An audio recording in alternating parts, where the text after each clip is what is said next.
텃밭인 호남 지지율이 최근에 좀 내려갔다. 이런 지지율 결과가 좀 있었는데 이게 과연 어떤 이유, 배경이 있을까? 무슨 일일까? 요걸 좀 분석해 볼 예정인데 우선 최근에 민주당에서 탈당하신 분들이 굉장히 많이 있었어요. 뭐 거의 매일같이 나왔는데 일단 첫 번째 화면 보겠습니다. 영상 보시죠.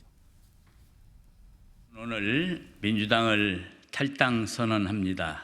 24년 동안 몸담았던 민주당을 벗어나 새로운 길에 나서기로 했습니다. 오늘 민주당을 탈당합니다. 고맙습니다. 민주당에 남아있는 것이 너무도 부끄럽습니다. 우리 아이들에게 그리고 국민들에게.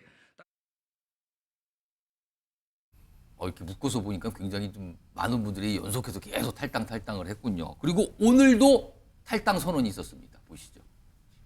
저는 더불어민주당 1000명의 청년 당원들과 함께 오늘 민주당을 떠납니다. 이제 민주당은 돈봉투와 성비위 같은 당내 부패와 비리가 터져도 반성과 성찰은 없고 기득권만 지키는 정당이 되어버렸습니다. 자, 민주당 소속인 박성준 의원님, 이런 탈당 행령 이거 괜찮습니까? 민주당에서는 걱정 안 하십니까? 정치의 큰 흐름을 봐야 되잖아요. 메인스트림이 이제 어떻게 되느냐, 큰 흐름이 이제 앞으로 어떻게 가느냐에 대한 부분인데 한국 정치사에서 총선을 앞두고 이런 어떤 탈당 행렬이라고 하는 것은 어떻게 보면 관행적으로 이루어진 것이죠. 그건 뭐냐면 자신의 정치적 생명력을 이어가기 위해서 이 본당에서는 생존할 수가 없겠구나라고 예. 하는 판단에 의해서 다른 당에 이제 집을 짓는 거예요. 지금 그러니까 메인과 주류가 예. 이 당의 흐름은 민당은 뭐냐면 국민들이 바라볼 때 윤석열 정권과 가장 잘 싸울 수 있고 이번 선거에서 정권 심판론의 가장 중심 세력이 어디냐 할 때 국민들이 봤을 때 민주당이란 말이에요. 근데 민주당에서 살아남기 어려운 거예요.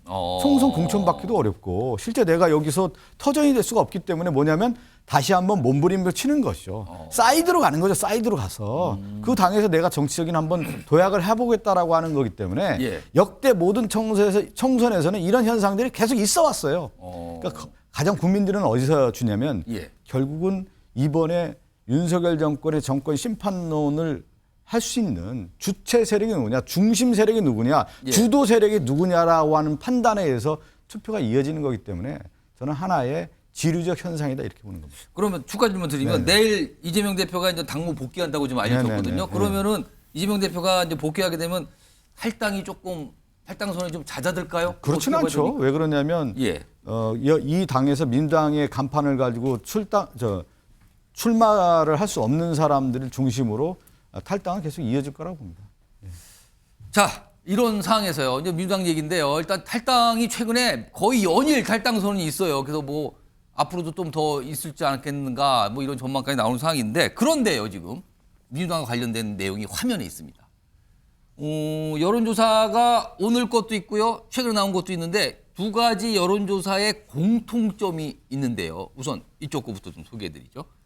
이게 리얼미터 여론조사인데요. 특히 호남 지역, 광주, 전라 지역, 호남 지역의 민주당 지지도만 뽑은 겁니다. 근데요, 지금 이달 11일, 12일 조사에서는 54%였어요. 근데 일주일 전에는 67.9%, 그러니까 거의 70%에 가까이 되는데 13.9%포인트가 내려갔습니다. 물론 이게 전국 조사 가운데 특정 지역 부분만 숫자를 좀 뽑은 거예요. 그래서 오차 범위가 좀 있습니다만 이 정도면 굉장히 지금 큰 차이를 좀 보인 거거든요. 한 주 사이에. 그리고요.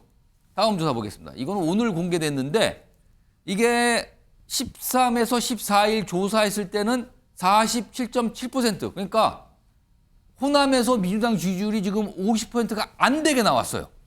근데 일주일 전에는 68.2입니다. 앞선 조사 숫자 거의 비슷하죠? 여기는 낙폭이 더 큽니다. 20.5%포인트가 떨어졌습니다. 자, 그렇다면은 이게 도대체 무슨 일이 벌어진 걸까? 왜 그런 걸까라는 질문이 자연스럽게 나오게 되는 겁니다. 자, 박찬환 교수님. 네. 어떻게 보면 굉장히 좀 폭이 커요, 하락세가.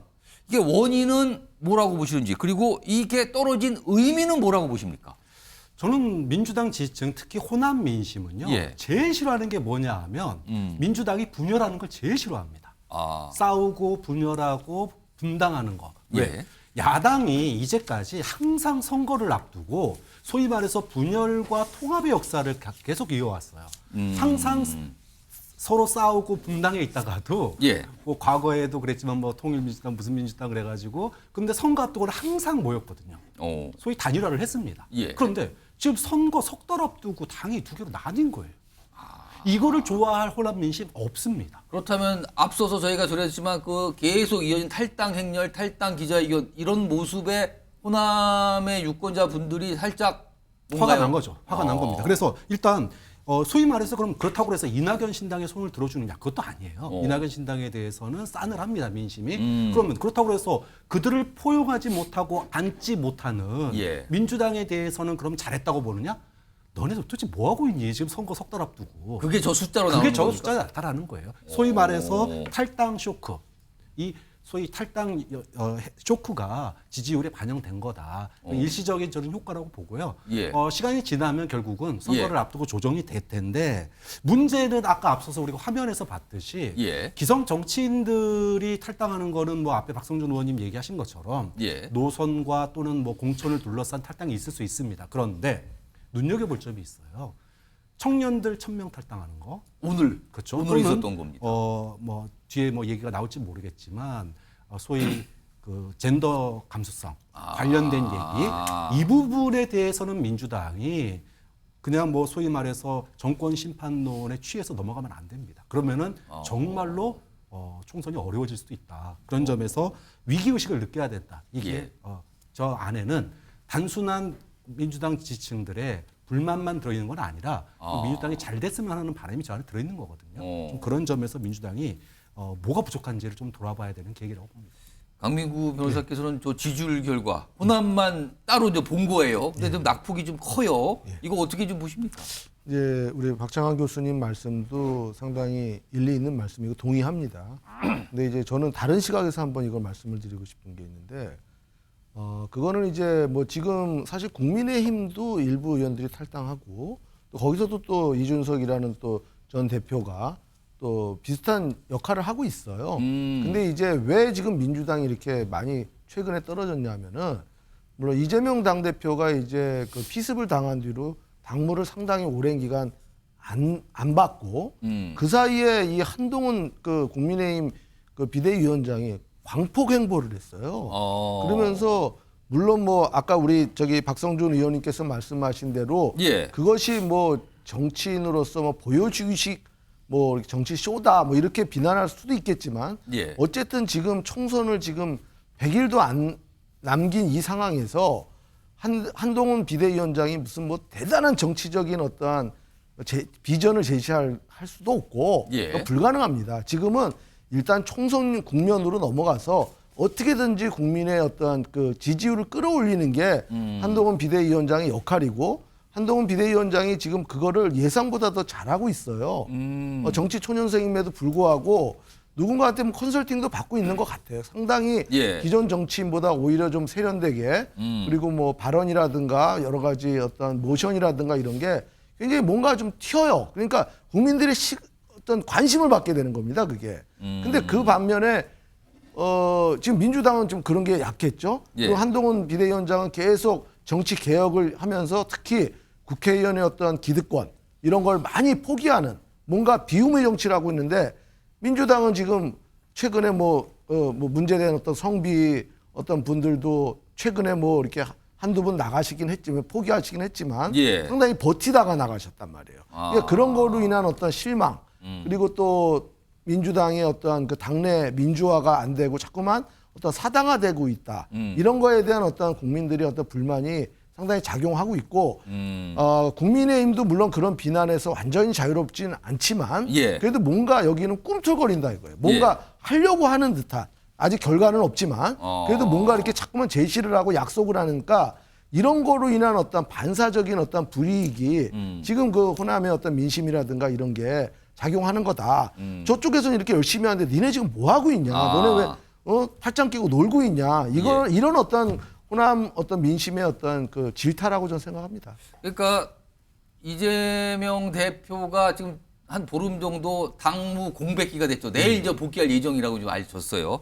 이런 상황에서 약간 경쟁 정당 상황 그리고 당내 공천과 관련된 여러 가지 약간 잡음들이 그동안 있었거든요. 이런 게 영향을 미친 거 아니냐 이런 말씀인데 다음 준비된 요 내용은요. 최근에 이거 연일 논란이 됐었는데 오늘 정리가 된 걸까요? 화면 좀 보겠습니다. 보시면요. 이명박 더불어민주당 공천관리위원장이 현근택 변호사 관련 사안 최근에 굉장히 논란이 됐었잖아요. 이거 관련해서 자, 현근택 예비후보자의 일련의 문제에 대해서 단호하고 엄격히 대처할 것이다. 이렇게 밝혔어요. 단호하고 엄격히. 그리고 나서요. 오늘 입장문이 나왔거든요.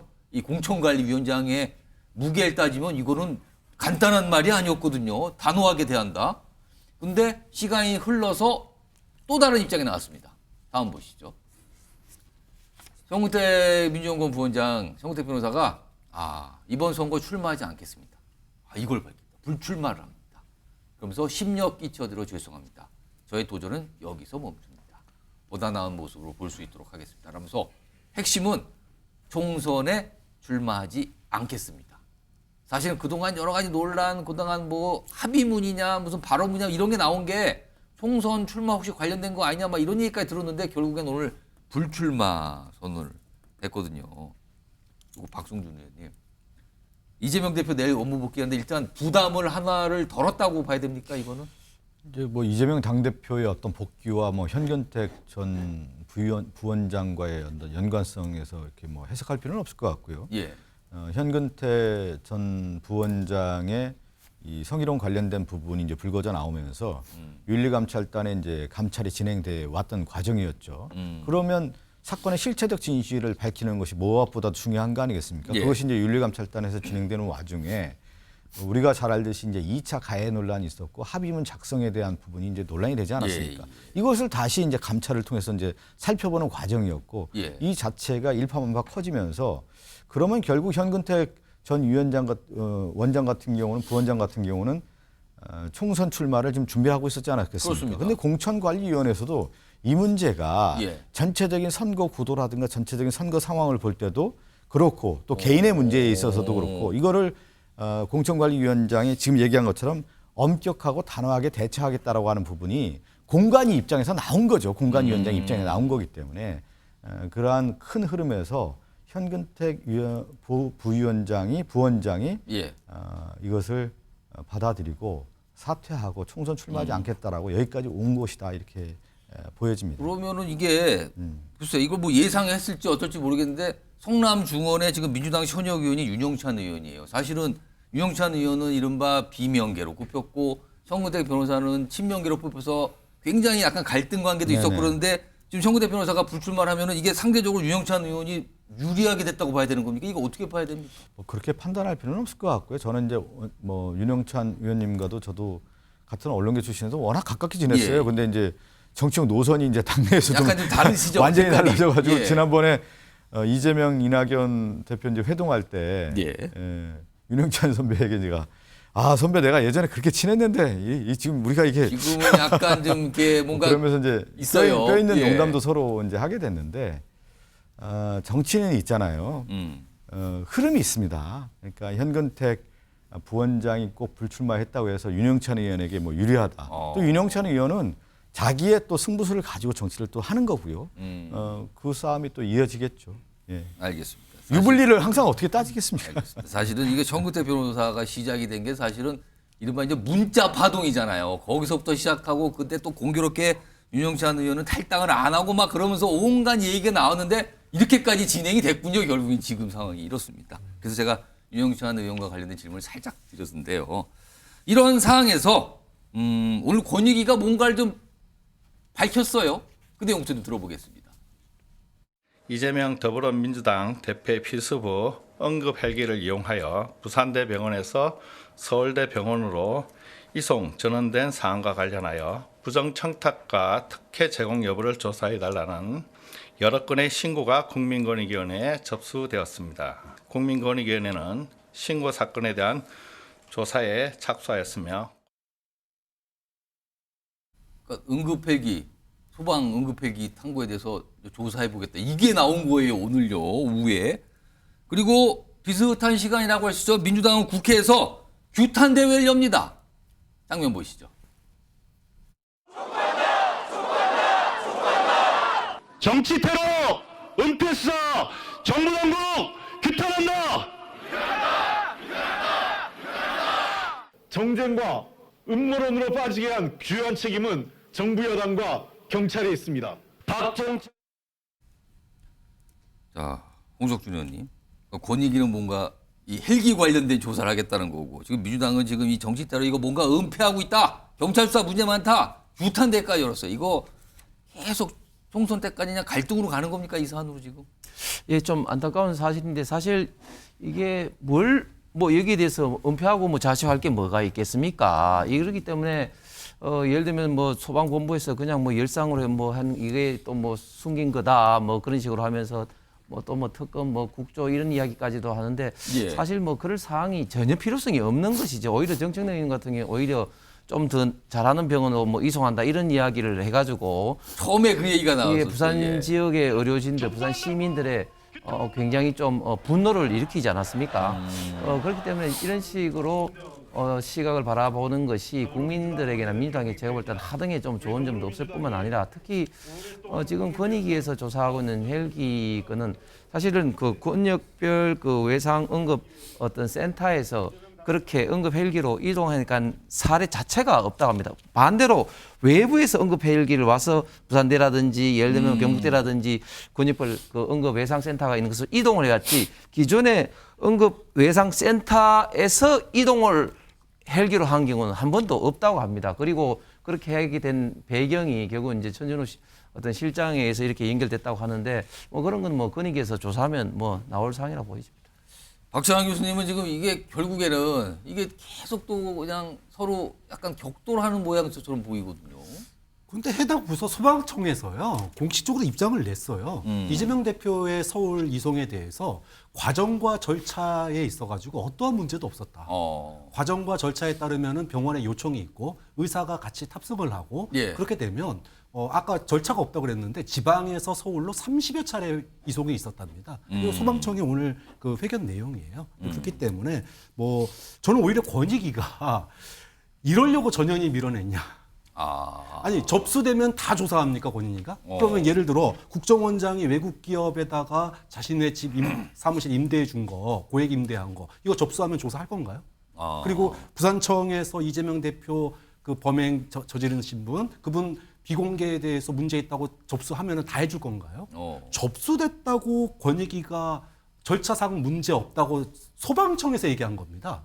그걸 갖다가 권익위가 조사한다? 그럼 아무리 봐도 이거는 권익위가 지금 권한을 넘어서고 있다. 그리고 왜 권익위가 소위 말해서 밀어내기가 됐는지를 예. 또 이런 데서 보여주는 거 아니냐 해서 좀 씁쓸합니다. 사실은 처음에 이 피습 사건 발생했을 때 이게 대단한 큰 비극이었잖아요. 정치적 테러, 비극 이랬는데 시간이 조금씩 흐르면서 이게 약간 다툼의 거리, 뭔가 서로 공격을 하는 거리, 그리고 뭐 약간 음모론 같은 얘기까지 주장까지 곁들여지고 이쪽에서는 또 다른 얘기를 하고 이런 상황까지 갔어요. 그러니까 생각지도 못한 걸로 좀 파장이 비쳤는데 오늘 이런 모습들이 좀 있었습니다.